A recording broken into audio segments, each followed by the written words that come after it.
Welcome to Faith and Freedom. For the next few minutes, we hope to inform, inspire, and encourage you as we discuss legal victories and challenges to your fundamental freedom and religious liberties. Faith and Freedom comes to you from Liberty Counsel, a civil liberties education and legal defense organization. Join us now as Mat Staver, founder and chairman of Liberty Counsel, explains the latest legal issues all across this country. In the courtrooms of America, Liberty Counsel is winning the battle for your constitutional freedom. The 42nd abortion clinic has now closed in 2013 alone as a result of unsafe and health conditions. Hi, I'm Mat Staver, founder and chairman of Liberty Counsel. Joining me is Deryl Edwards, president of Liberty Counsel Action. Deryl, this is good news that 42 abortion clinics have already closed in 2013 because of unsafe conditions. And in fact, we see more and more of these clinics closing across the country. These clinics obviously are places where children are being murdered, but women are being harmed as well. In many cases, throughout many, many years, these abortion clinics have not even been required to live up to the health standards of a veterinarian office, let alone a medical clinic. Yeah, it's just ridiculous that they're not being held to the same standards that any doctor would be where a medical procedure is being done. It kind of shows the hypocrisy of the pro-abortion movement, that they really don't care about the situation as long as they get their legal abortions. Yeah, they're all they're concerned with is abortion, just abortion, absolute destruction. There is a situation out in another part of the country where the Catholic hospitals are wanting to merge these failing and on the verge of bankrupt hospitals. The ACLU, in a recent report, is opposing that merger, wanting to block it because they say that if the Catholic hospitals take over these failing hospitals, they won't perform abortions. Well, most hospitals don't perform abortions anyway, but it's amazing that the ACLU would rather have these hospitals essentially go into bankruptcy and essentially go out of business because they don't want the Catholic hospital to come in and have a hospital that doesn't perform abortions. Unbelievable in terms of the radicalness of this abortion agenda. Well, what is good is that we see that the 42nd one has closed because of the conditions, so there is some movement in a positive direction, and it's good to see that to at least enforce laws that are on the books for other medical professions. Well, the 42nd one that closed was in North Carolina, in Asheville, North Carolina. And the Department of Health and Human Services for that state came in on July 18 and 19 to do an inspection. And as a result, they said this was just 24 serious health and safety violations that were discovered, and consequently the abortion clinic called FemCare has been closed.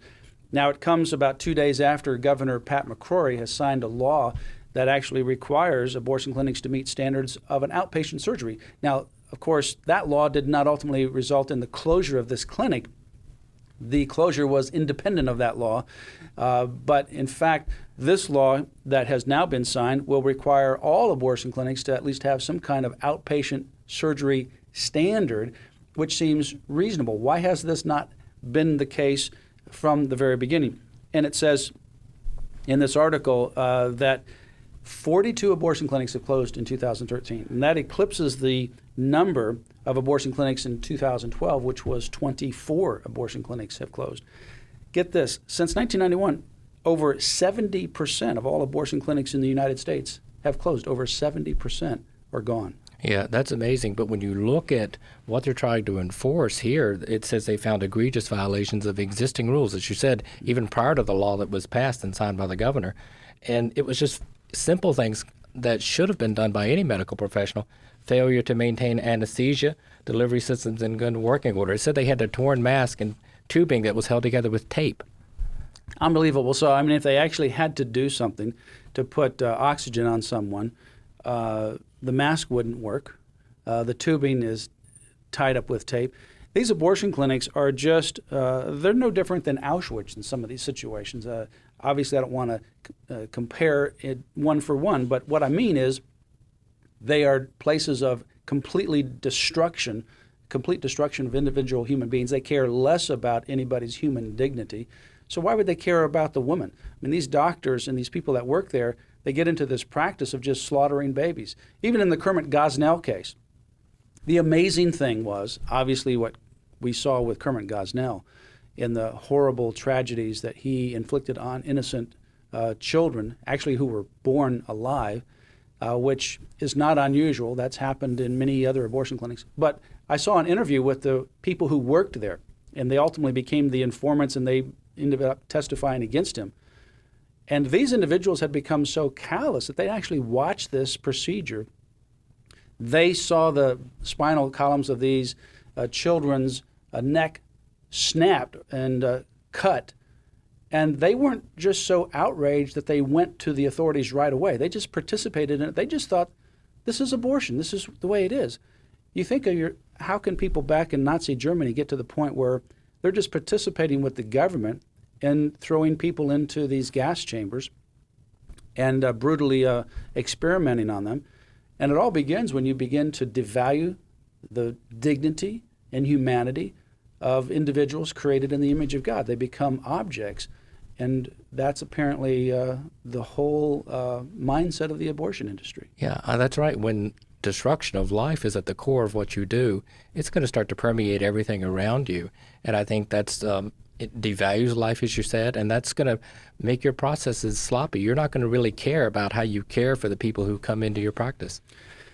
Well, this other things with regards to this abortion clinic in North Carolina, not only did they fail to have anesthesia, they failed to have emergency equipment, no resuscitator. So if someone went into cardiac arrest, no resuscitator. They didn't sweep or mop the operating room floor. They didn't clean the operating room beds. I know for a fact, and if you go to Liberty Counsel's website, lc.org, and on the bottom where it says abortion, and you go onto that webpage, and you look at the story of Baby Rowan, there's a picture of Baby Rowan who was aborted in an Orlando abortion clinic, late second, early third trimester. And I saw Baby Rowan in a mortuary in a shoebox. And so the photographs are the photographs that I took of Baby Rowan. Nothing wrong with that child except abortion. And the mother in that case, who ultimately regretted significantly her decision, said when she went into this abortion clinic, there was blood on the walls. There was blood stains on the towels. The towels smelled because they weren't cleaned or dried properly, so they had some mildew and mold in it, so they smelled sour. But that's the face of abortion. And in the midst of all this, now we got a federal judge, an Obama appointee, up in Madison, Wisconsin. And Planned Parenthood filed suit against a law in Wisconsin. And that law would actually require that doctors who perform abortions, and I use that term doctors loosely, they have to have hospital admitting privileges. Seems like a pretty reasonable thing. If you're going to perform some kind of surgery on somebody, you ought to be able to have an admitting privilege to a hospital so you can send them to a hospital and then you can go care for your patient. Well, there is really no patient in abortion. And in this case, that's a reasonable aspect of the law. The judge so far has blocked the implementation of that law, said that it would cause irreparable harm to women seeking an abortion. Well, once again, you see the power, the influence of the abortion industry, and thank God in the other cases we're seeing some of these clinics being shut down for violations of the rules. But why does it take so long to get these things done, and why defenders such as this judge who would fly in the face of common sense with his ruling? Well, here's what he said. The record to date strongly supports a finding that no medical purpose is served by this requirement. You got to be kidding me. The doctor that's performing surgery on you, and we've seen women have to rush to the hospital, can't have performing hospital admitting privileges, so he doesn't have the ability to call the hospital and say, I'm admitting a patient. So what are they going to do? They're going to try to get this person into some hospital, and that doctor's not going to be able to come and see this individual. And he says there will almost certainly be irreparable harm to those women who will be foreclosed from having an abortion. Oh yeah, abortion is just so necessary that they have to be able to go to these quacks that no hospital in their right mind would allow them to have admitting privileges. This is absolutely absurd. This whole abortion mentality and the tyranny of the courts in promoting this culture of death needs to be reversed. There's no question about it. Go to our website, lifeunited.org, lifeunited.org.